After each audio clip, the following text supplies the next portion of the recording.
I'm Doug Fern, and this is my take on music recording.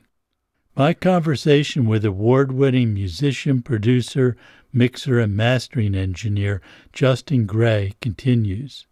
This is the second of the two parts. In this episode, Justin discusses how to provide optimum tracks for an immersive mix.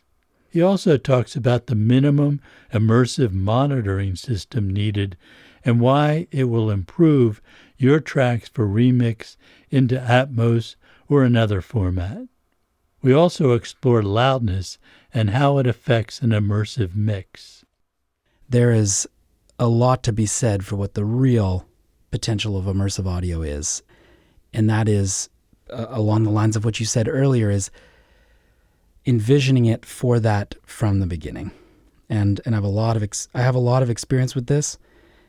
I'm actively creating as much of it as possible because it truly is, again, not in a competitive way, but the reality is that if we conceive for it that way, it will then suddenly I'm not having to create a relationship with something else. It just is what it is. And so I know you had a couple of thoughts on this, and I'd love to explore this this part of the immersive world because I think it's really important to be discussed. Right. Well, this is a question that occurs to me all the time in my own work. And I know that there's a lot of interest out there in the recording community about how do you record differently if you're recording for an immersive format? You know, that's one sort of general question, but maybe you could get into the general part of that and then maybe some more specifics in terms of examples of what makes your job more satisfying and the end result better when you have the things you need coming in with the original tracks. Sure. I think that's a nice way to organize this because there really is a lot. And I think we'll start with the recommendations for projects that are being conceived, probably still being conceived in all reality and stereo, but trying to ensure that at my end as a spatial remixer that I can really realize it to its fullest. But then the other side will be to go to what it means to truly produce for immersive from the ground up. And that'll get more specific because we'll start talking about specific ways that can be done. You know, at the end of the day, a song is a song and a production is a production. And so the musical parts should serve that song outside of how many speakers it will be played back on. And so I think it really is important to remember that a good vocal is a good vocal. A good melody is a good melody. Good counterpoint is good counterpoint, and a solid groove is a solid groove. And if it doesn't sound good or feel good in mono, asking 12 speakers to fix that problem is a big ask. But assuming that all of that is in line, everything's taken care of, what I would encourage people to do, you need to listen to music in immersive, and you need to listen to and develop a relationship with what it means to have spatial orchestration. And by spatial orchestration, I mean the idea of a part living in a specific space. So for instance, the things that I commonly love to put in space are additional percussion elements, background vocals, strings, synthesizers or pads which are evolving with some movement. There's a lot of times in spatial remix content where a lot of the stuff does want to live up front. That doesn't necessarily always mean just L&R. You know, LCR is the front wall, left, center, right. And that's not just because it needs to sound that way. It's because of the way our ears work. You know, we hear things in front of us with there's very specific things that are happening in our inner ears and in our brains, which is why when we're talking to someone, we like to look at them. It's a part of our psychology. It's a part of our psychoacoustic makeup. And at the same time, understanding in your arrangement that if you can deliver layers that will support the music while also not necessarily needing to be glued to the groove or glued to the lead vocal.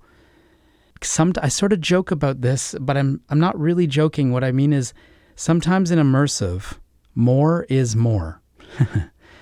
And I don't mean that we should just be egregiously tracking extra tracks because it'll be fun.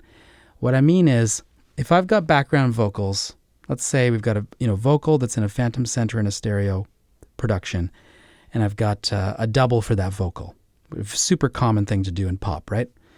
Well, if I take the doubled vocals in left and right, which ultimately were actually a part of the way I was experiencing that lead vocal because it's all merging together in those speakers. If I take those lead vocals and I move them back into the space, it sounds amazing 9 out of 10 times. However, I have also changed the texture of the original vocal by doing so. What I really want is another double of those vocals that I can now mix as decorrelated information into the space. Decorrelation means not putting the same sound, like sounds that are not the same, in a simple way of putting it. I can't just double those vocals. Now, I can use things like Haas effects, etc., where I feed them to delays or reverbs and give a sense of them elsewhere. But what I really want is I want another version of them that maybe didn't even get used in stereo or had to be buried in the stereo. But what it's going to allow me to do is it's going to allow me to keep the original lead vocal image that everyone's familiar with up front, while also using the space and expanding upon that arrangement. And so when people have created a relationship with listening to either an Atmos array or a Sony 360 array or an Auro 3D array, or quite frankly, even just a 5.1 or even a quad situation, the more that we listen to it, the more that you can at least imagine, hey, you know what would be fun when this background vocal thing comes in? I'd love if it gets highlighted somewhere in the space. Well, cool. If that's how you feel, track it. Track it as another layer. Mix it into your stereo if you want, but even if you don't, I think that we should start the conversation of you delivering them as elements that I can use as decorrelated material into the space. Another example would be, let's say, like a bass line. There are times where, you take a main bass line and you take it out of the front area of the mix, you're probably killing the groove, and that is unacceptable.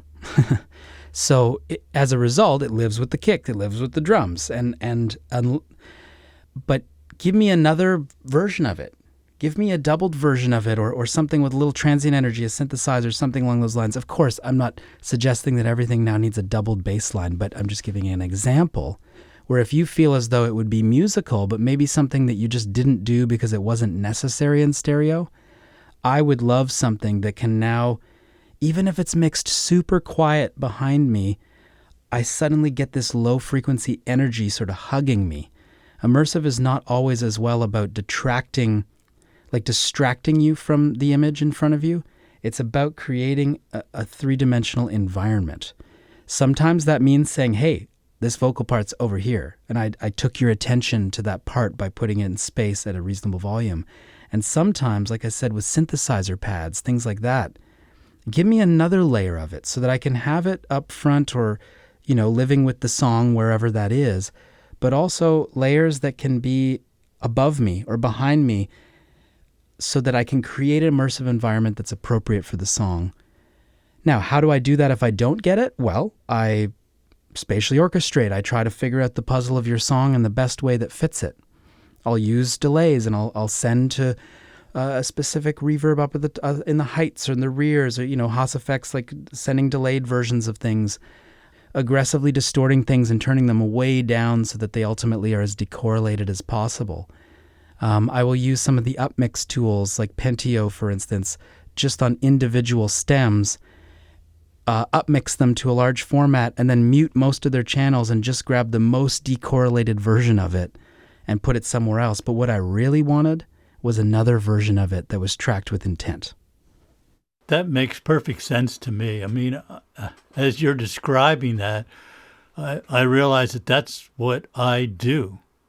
Not with, obviously not, I mean, this predates the immersive formats, but I always liked keeping, and this was difficult back in the tape days, but if you had enough tracks, keeping basically what people would consider outtakes, because they can be very useful for doing just what you say, that just subtle support of the main part.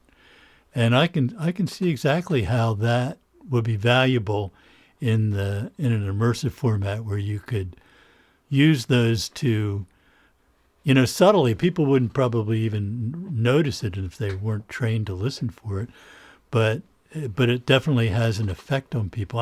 I'm a big believer in the subconscious kinds of effects of things we do on the listener, no matter what level they are and how they're listening. I think they all make a difference.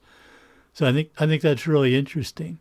And I don't just do that with vocals. I'll do that with anything I'm tracking. I always keep everything. And these days when tracks are unlimited, it's easy to do. You can keep all those versions that, halfway through they made a mistake. Well, maybe in that first half, that would make a great double, or something like that. A subtle double, not a, equal double. Exactly. Now, one of the challenges here, if you're not the original producer or the original mixer, is of course the creation of stems on large projects as deliverables is a task, and it's sometimes an arduous one.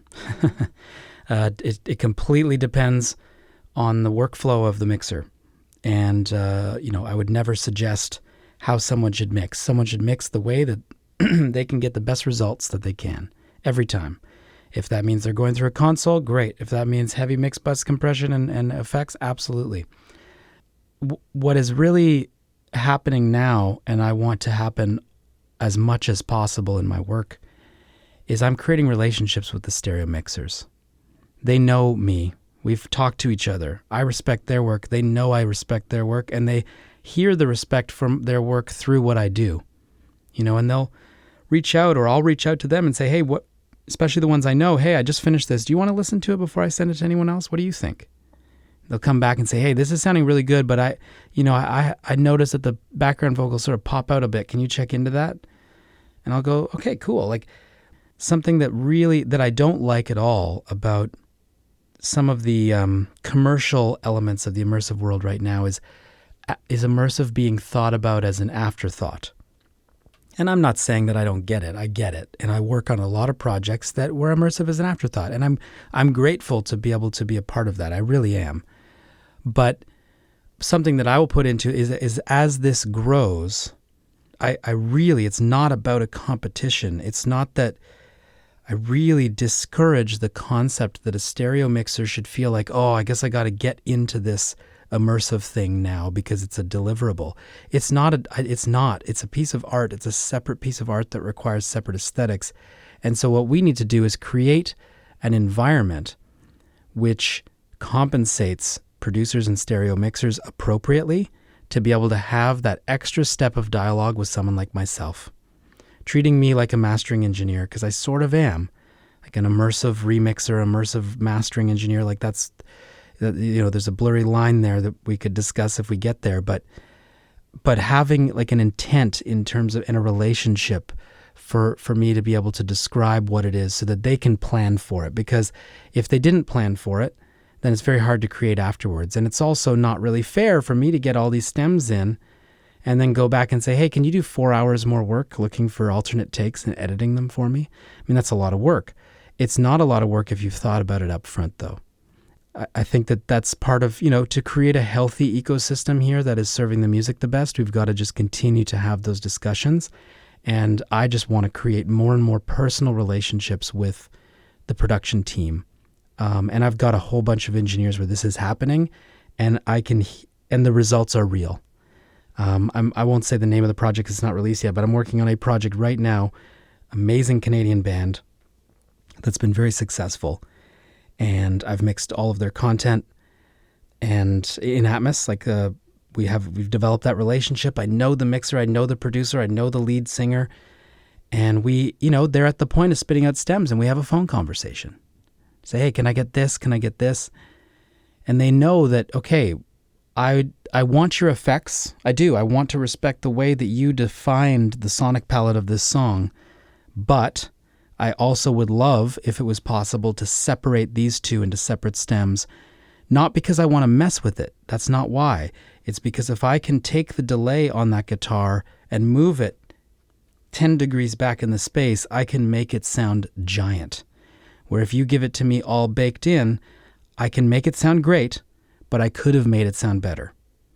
And these are things that will evolve naturally, I think, as more and more people sort of settle into this workflow.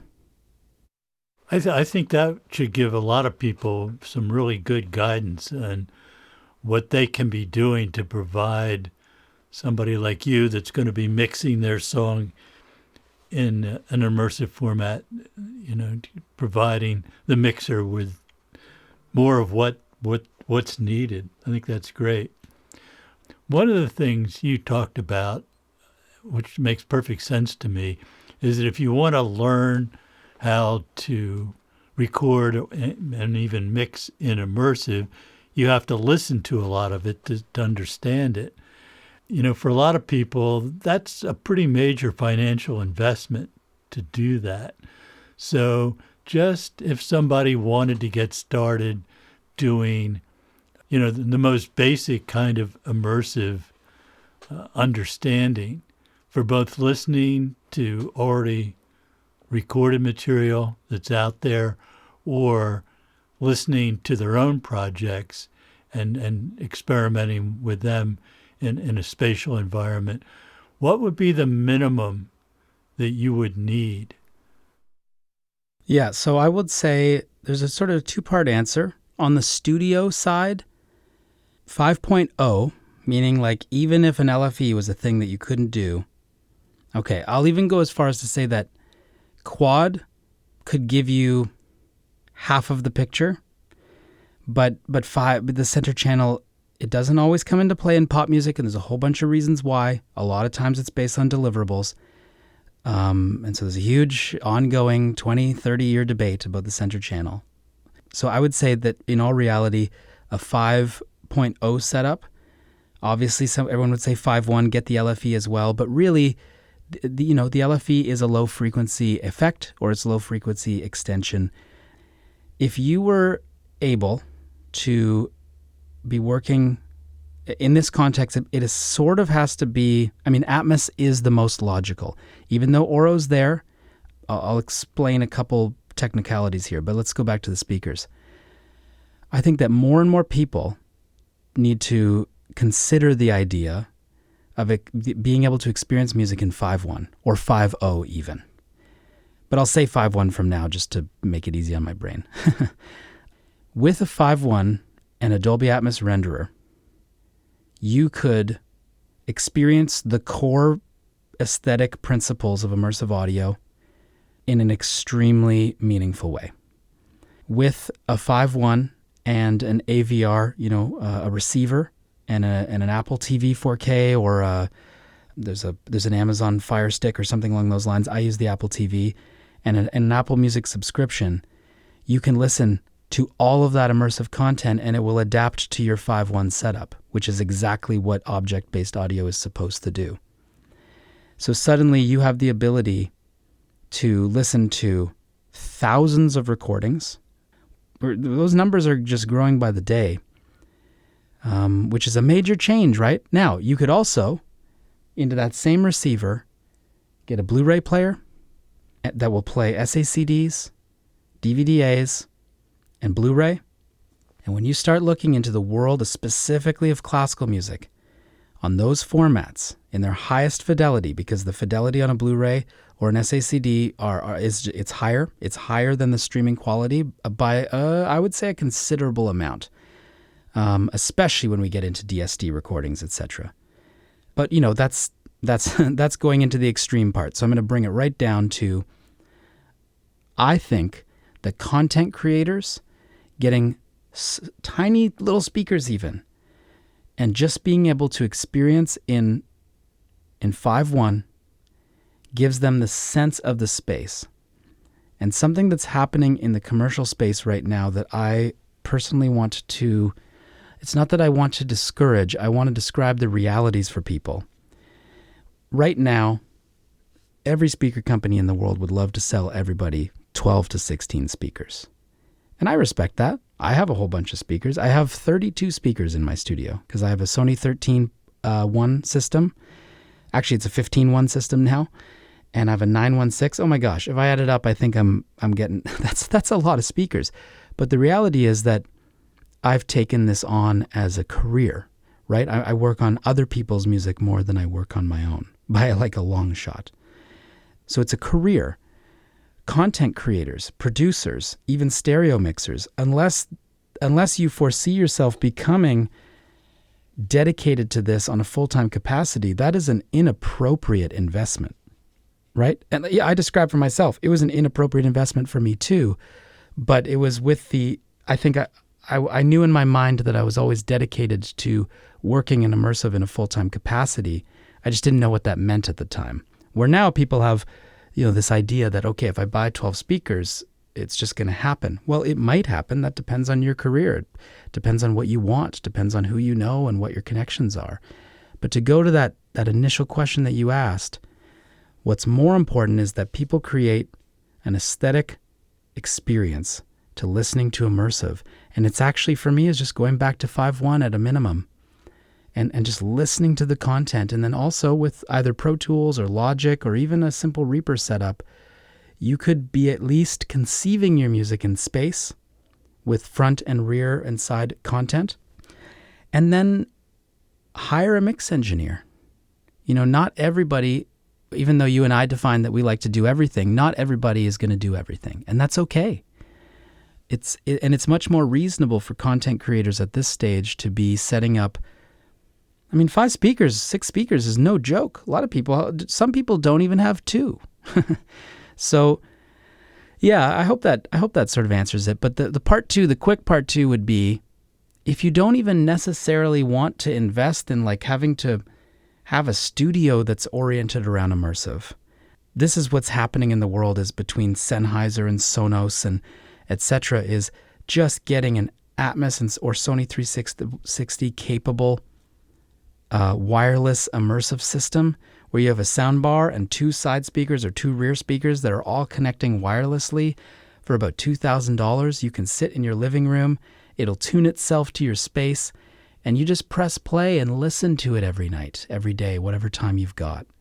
That is much more important than anything, because if you're not listening to it and you don't have an aesthetic for it, you're missing a major point in how to get there, in my opinion. Yeah, that's useful. I go back to the time in the 70s when quad existed, and I had a console that was quad capable, and I had, two really good monitor speakers up front. And I experimented with putting a couple more speakers in the back of the control room for quad. And it was an interesting experiment. The problem was that there was no practical use for that because the consumer quad formats just never went anywhere. But it did give me a little bit of insight into the capability of it. But I have another question about the control room, because I've seen pictures of your control room, and it's spacious. For a lot of people, myself included, we have limited space for a control room. So is that going to be a detriment to setting up an immersive thing of any type, whether it's 5.1 or larger? Is that going to limit our ability? I think it depends on how far in the process one wants to take it. And what I mean by that is, I'll go back to this sort of commercial pressure. Right now, I've heard and experienced, and I resonate with people who are experiencing this sort of commercial pressure to be able to deliver immersive audio. But the reality is that they don't have the space, they don't have the finances, or even necessarily the passion, which is probably the most important. And so if you want to be able to deliver full-level mastered content or master quality content, if you're a mix master engineer at the same time, the answer to your question is yes, that is a detriment. Because at the end of the day, translation is essential. Regardless of what we conceive in our minds, regardless of what we conceive in our spaces, if it doesn't translate to the end user, it's just a personal project. Now, if you just want to make music for yourself, no problem. But if you intend for it to be commercially available and translating to people in a way that's meaningful, it has to be done in a mastering level facility. It needs to be perfectly tuned. It needs to be properly timed. We need as full range speakers as possible. For me, they're all full range. I use a Trinnov for tuning, even a good room. I still, try tuning 2 speakers, like turn it into 16, and it's hard. Actually, I have 17 speakers in my Atmos array, 916 with 2 subs, 1 on each side. And the reality is that from a translation standpoint, yes, we do need the space, but from a conception standpoint, from a creative standpoint, and even from a preliminary production mixing standpoint, absolutely not. I think that a small quad or 5.1 setup and an excellent pair of headphones, maybe this is a nice time to sort of bring the headphone thing into the conversation, you can create the most powerful music in the world. Now, if you need to record an orchestra, of course, you need to go and do that properly. And if you need to record a band, you're not going to do that. But let's keep it from a, post-recording timeline here. The conversation that I have tried to advocate for, especially in recent times, although actually since the beginning of my work in Immersive, is that mastering in Immersive is a real thing. And it is going to be, and it is already, required in every single production. Now, if I'm in a room and I have the capabilities of doing it all, I am doing it all, as are many of the great immersive mixers in the world right now. However, I also work with a whole bunch of artists and engineers who have exactly what you're describing. A great pair of headphones. I'm obsessed with headphones. I have a whole Odyssey collection. They use headphones so that they can use the binaural as a tool. And then they have as many speakers as they can get, even if they're the small Neumann, small Genelecs, small iLoud speakers. Now, if that individual is expecting that they invested $5,000 or $6,000 and that they can suddenly deliver masters to the world, well, sure, we can try anything. And if you figure it out for yourself, congratulations. That's amazing. I'm inspired. But the reality is that to monitor this properly and to be able to deliver it in a way that's going to translate properly requires a mastering level experience. And so all we have to do is create the mastering process. So I work with artists and producers and mixers and independents who do exactly this. They say, I want to have the ability to conceive this music on my side. I don't want to rely on you for everything, or they can't even afford to rely on me for everything. But I do want to be able to send you my file, and I'd like you to master it and make sure that it comes to its full capacity. And that's no different than stereo. It's just that the process is different. And actually, I have a 3.5 hour video that I made that has actually done really well on YouTube. I mean, I'm not trying to be a YouTube personality, but it goes very in depth on what this is, mastering in Immersive, and what it means, and how it changes, and what the potentials are, and its intent was, again, not to get a whole bunch of views, but rather for those people who want to understand how they can make a reasonable investment in a small space that's even like a not fully treated space. The most important part in all of this is the music. And so if somebody can make creative decisions that makes the music better because they had a very modest immersive setup, that is amazing. Where they need to then establish, okay, at a certain point, I'm going to hand this off. And I will say that the commercial aspect of Immersive right now is conveniently not describing that very often. And by that, I think that the dream that has been sold since the beginning of this new object-based immersive audio trend, which is not a trend, I think it's here to stay for sure, but regardless, some people see it as that, is that you can do it all yourself. Just get 12 speakers and you're good to go. You never need to hire anyone else. And the fact is that, yes, if you have all of those skills, sure, it's no different than stereo. It's no different than 5.1. But if you don't have those skills, that's fine. And actually hiring a mix engineer, hiring a producer, it's no different than any other musical project ever. So I hope that gives some context as to answers the question to a degree, but let me know if I missed anything. No, I think that's very thorough. That's good. Let's presume, say in my case, I set up my room for 5.1 with limitations, and I would never pretend that I could do a full immersive mix. I mean, I might give it a try just to see what happens, but I would definitely defer to somebody who could do that expertly. But while I'm tracking, because I like to track lots of stuff at the same time, I want to get as many people in a room simultaneously as possible.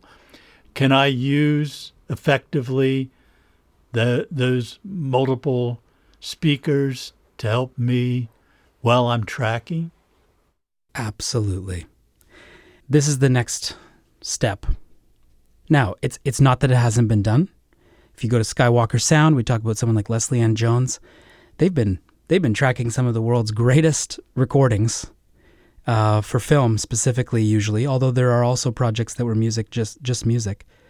One of which, for instance, that her and the team won a Grammy for, where they're in the control room listening in immersive and monitoring things in real time. And it is so valuable. Now, there are also classical recordists, like the great Morten Lindberg as an example, who in a classical recording situation, they're in a room and they need to use headphones because they need to be in the same space. And people like Morten, and I've done it myself too, if you have a deep, intimate understanding of the immersive array to the degree that you can hear something and you know how it's going to sound because you've internalized it through experience, you can pull it off with stereo or headphones. But back to your question, I'm going to describe actually what I was doing yesterday and what I'm going back to do as soon as our call is done. I am working on a record of my own. It's instrumental music. It's combinations of jazz and inspired by elements of Indian music, which is in my background. It's pretty groove oriented, but there's a lot of people, sort of almost like a world chamber ensemble. I went to the college that I teach at, is Humber College. I'm in the production department there, and it's summertime. And I love the studio. We have an absolutely beautiful live floor and a really nice control room. I completely took over the control room, and we have a full 914 speaker system set up. And we're recording the whole record with the intent of immersive in real time. It's a life-changing experience. Even over the past couple of days, finally getting it properly set up and being able to be on both sides of the glass, because I am playing bass, but I'm designing this project with more of a pop-style production of overdub-based recording because I want to have spatial control over all the elements. It's not because I don't believe in classical recording, but I am using classical recording techniques on everything. So for instance, yesterday we had piano set up. We have M150s in the room, 4006s up in the ceiling in all the corners, those DPAs, you know that. A small Decatree of M149s, sort of, let's say, 6 feet away from the piano, and then interior piano mics. And Doug, I've got to tell you, when you listen to the piano, even though it's subtle, even though the rear content is subtle, it just presents the instrument in a way that sounds so real. It's so beautiful. And now for me to be able to say, cool, I'd like another layer now of let's say, a melody, and I'd like it to be in the rears, I can now make production decisions from a performance standpoint, from a tonality standpoint, from a mic position standpoint, as to how to maximize each part based on where it will be orchestrated in space in real time. Even in a couple of days, because in all reality, tracking, you having a 5.1 setup that's already set up in a control room is rare, even for these days, right? Like it's not a normal thing. There's a lot of, my mix studio, for instance, I can't do it because it's all just one room. But, to have a fully immersive array connected to a live floor is still a rarity. But it is so powerful. And I actually think, okay, I set up 914 because I wanted to. And the ultimate intent of this record is that it will go and actually be released in a movie theater. There's full video involved and everything along those lines. And I'm specifically going to do a cinematic master of it and release it as a film with immersive audio. So it's like a visual album for movie theater. And I've done that with a couple other projects in Toronto as well. one with an artist named Eliana Cuevas, unbelievable Venezuelan singer who lives here in Toronto. Her husband and musical partner, Jeremy Ledbetter, unbelievable pianist and arranger, world class. They had a 27-piece chamber orchestra. We recorded it for Immersive and presented it that way as a live performance. And it's why I'm in this. Like that project is an example of immersive intent. And so I'm developing this one from the ground up. And so back to your question, the answer is yes. And I think that 5.1 is the perfect ground level for it, because what you can do is you can get a sense and make decisions on mic placement, make decisions on orchestration to understand your arrangement in space. Height, okay, obviously the more fidelity you have, the more precise your decisions can be. But the key principles of immersive are in front of us, beside us, and behind us. The height channels, even in immersive, are much more recent, right? Like Oro brought them in, and IMAX and Atmos and Sony 360 have brought in height, and we all love height. And once you experience height and you take it away, you're like, oh yeah, I'll take that back, thanks. But even if you take it away and you fold down an Atmos to 7.1 or 5.1, it should be contained in that. If it's not successful in that format, we might want to ask ourselves why. I'm not saying that, there are also discrete channel productions, like the immersive world, especially of experimental music for discrete channel speaker arrays, is giant and never ending. Especially if you look into like electroacoustic music that's being developed by people doing, doctorates and postdoctorates at various institutions around the world. There are some unbelievable immersive installations. Now, they're not practical unless they're installed somewhere, but whatever. If you can't show up to the museum and hear it, you don't get to hear it. And that's sort of how art works. If I want to see the Mona Lisa, I've got to go to the Louvre, and that's just how it is. And I respect that. I really do. But from a commercial standpoint of you having a client and a band in the room, if you can track them and you've got a system that can support monitoring in 5.1, which means something like Pro Tools, where you've got a three-dimensional panner and a system which can handle the outputs. Yeah. Oh, Doug, I think you should. It's the best. It's really, really inspiring. And it just breaks that second dimension. It just breaks it into space. And all of a sudden, I think you and the artists and everyone involved, you're going to find that it just unlocks the key to the creation part of this being immersive in intent. That sounds great to me, Justin. You've really inspired me. Amazing. That's inspiring Doug Fern can be like the top of my resume. You've done that for me already, so thank you. I just have one more question, and I think we could probably do another full. What have we done? An hour and a half already. Another episode at some point. Covering other things, but I just wanted to get this in on this one, is loudness, because I know that, since the beginning of recorded music, there's been a compulsion to get your music the loudest as it can possibly be. And I just wonder how these immersive formats are going to change that. So I have been the mastering engineer in me, the professional active stereo mastering engineer in me, means that, of course, I have an intimate relationship with what you're describing.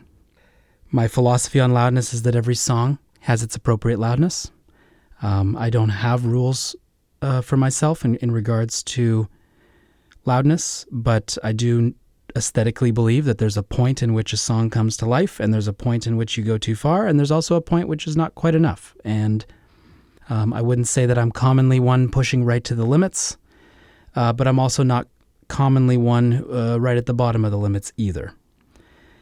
When it came to immersive, I have been obsessed with this very topic since the very beginning. And if you were to call pretty much anyone at Dolby or Sony and just say, hey, I was talking to Justin, probably in their mind is going to flash the hours of reading emails, answering questions, going into the underbelly of the technology, because loudness is directly it is directly connected to the translation. And translation is paramount. If someone really wants to go deep on this, first of all, I would love to do another call anytime. But secondly, I do have a YouTube video on immersive mastering. It's a very long one. It's very lengthy. Pro Tools expert actually did a little feature on it. And I get into some of the technicalities with screenshots and stuff, but to zoom it out, immersive audio is by default extremely dynamic. Even in its loudest possible iteration, an immersive production is considerably more dynamic than stereo, and that's because of the principles of summing. If I need a file that can exist in 2-channel binaural all the way up to 16 or more speakers, the reality is that 2-channel binaural is the end of the chain. That is the end of the headroom chain, and summing principles mean that you put more sound into less space, level goes up. And so just by the virtue of that bottleneck, which is a good thing, that bottleneck creates a responsibility for maintaining a relatively dynamic space. Now, someone could say, okay, well, that just means that the Atmos isn't going to hit as hard as my stereo master could. This is where if you've never sat and properly listened to gain-matched Atmos versus stereo, and I'm not talking about the Atmos full done, I'm talking about the real stereo master. If you have not done that, you have not had the opportunity to understand that loudness changes in immersive. The impact of music when it is surrounding you, potentially surrounding you, is different. And the impact and the desired effect changes. And what I mean is, and I think it's based on our psychoacoustic makeup as human beings, if I sit in between 16 speakers and I get hammered by sound, it's extremely uncomfortable. At the same time, I'm happy to listen to an amazing Kendrick Lamar or Bruno Mars, or I'm happy to listen to a proper, stereo master if it's done well. I've analyzed some of the Kendrick stuff coming in at -6 LUFS, -5.9 LUFS. I mean, we both know what that means. That is loud. And it still sounds good. That is loud. But it still sounds good. I respect those engineers. They did a lovely job. If I was to try, you can do it. If I was to do that, first of all, I would be clipping the headphone version in a way that no one would ever sign off on, ever. It doesn't matter who you are. And secondly, it wouldn't be a desirable experience. And I mean that in that the same artist sitting in the same space would say, no, I don't want this, thanks. So as we move things into space, basically spatiality and dynamic range starts to take more of an equal seat to impact in terms of like sonic, in terms of like sort of, compressed sonic presentation that comes out of 2 speakers. And it's hard to describe in words until you're just sitting there. But my job as a spatial remixer, which I described earlier, I am toggling between those 2 things. I'm usually gain matching a stereo master down by about 8 to 9 decibels in a pop setting, more so in acoustic music settings, so that when I'm listening to, and it's just like stereo mastering, right? Anyone who's a mastering engineer understands that you need to gain match the original mix to your master to truly gauge if you've made the correct decisions, for all of the reasons, Fletcher-Munchen's curves and beyond.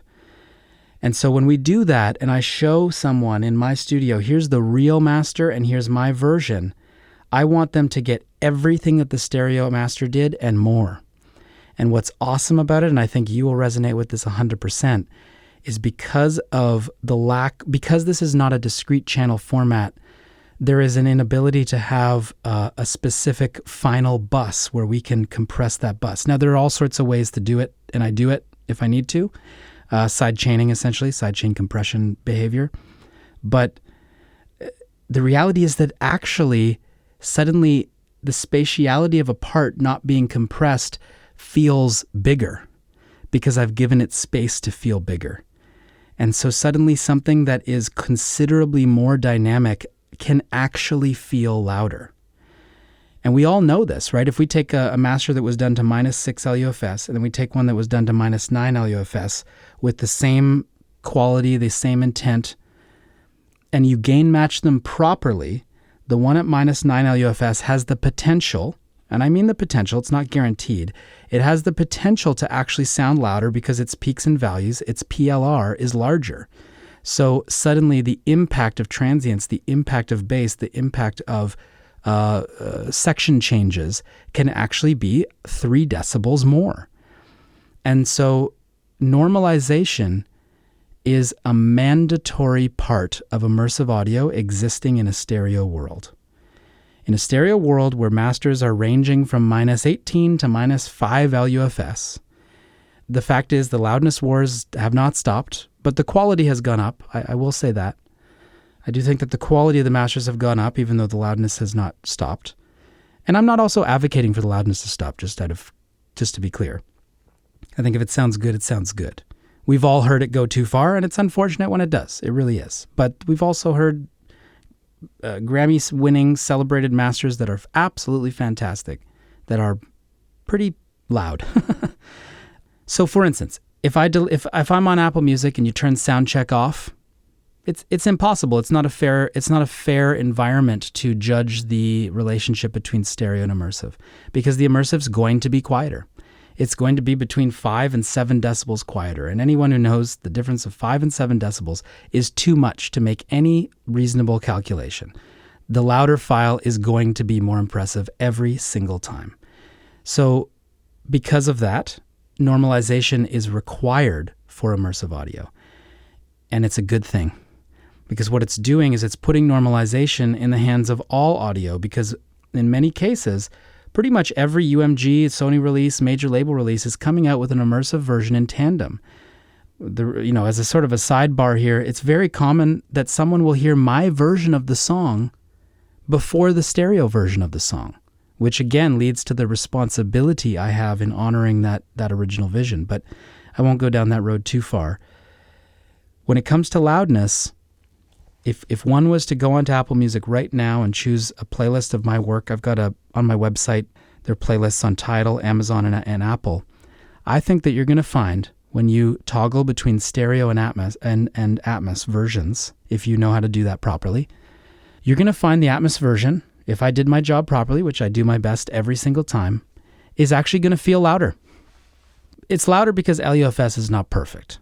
LUFS is an amazing measurement tool. It is the best we have. I'm not suggesting that it's not unbelievable and that it's not the standard. But if a stereo master is brought down to its LUFS reading and an Atmos master is brought up or stays the same at its respective LUFS reading, most of the time, if done properly, the Atmos is actually going to feel bigger because I've got all this massive dynamic range while also benefiting from the spatiality, which I suggested earlier. Spatiality, it has more impact in immersive. You just have to listen to it to understand it, but it just does. It just feels louder because it's around us. It changes the way we listen. And so I think that to the real crux of your initial question, the answer is yes. It has already had, and it is going to have an impact on the dynamics of music because it is forcing normalization to be a standard practice. And it is by virtue a more dynamic format. Even if people figure out ways, like for instance, not to date this particular podcast, but Pro Tools recently unveiled the ability to have larger bus widths. And this means that, finally someone can throw a limiter on their bus and handle their transients. Well, anyone who's doing this properly understands that that's not how you get a great immersive mix. If I want my mix to match a stereo master, it is in mixing.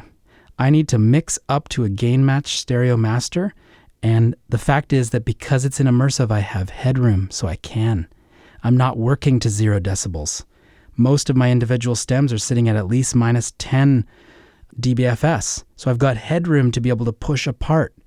And like I said, I'll constantly babysit 5 seconds of a song to make sure that it feels the same while having sometimes 10 decibels more peak to loudness ratio. I know that got a little specific, but I would imagine your listeners are pretty hip to a lot of that language. But does that sort of answer the question? Does that give some ideas? Yeah, absolutely. I think that's very useful. We could do a whole show on loudness, I'm sure. Absolutely. Well, Justin, this has been great. I really appreciate you taking the time to do this. So it will, I think, be of value to a lot of people. And we will put some links to some of the things in your world that you mentioned so people can go to the YouTube and your website and whatever so they can get further insight into what you're doing. But thank you for taking the time to do this. I really appreciate it. Well, thank you, Doug, and thank you for everything that you do. It's an honor to get a chance to connect with you, and thanks for creating this space for the conversation. My guest has been Justin Gray. You can learn more about Justin and his work at the links in the description. Thanks for listening, subscribing, and commenting. I can always be reached at dwfern@dwfern.com. This is my take on music recording. I'm Doug Fern. See you next time.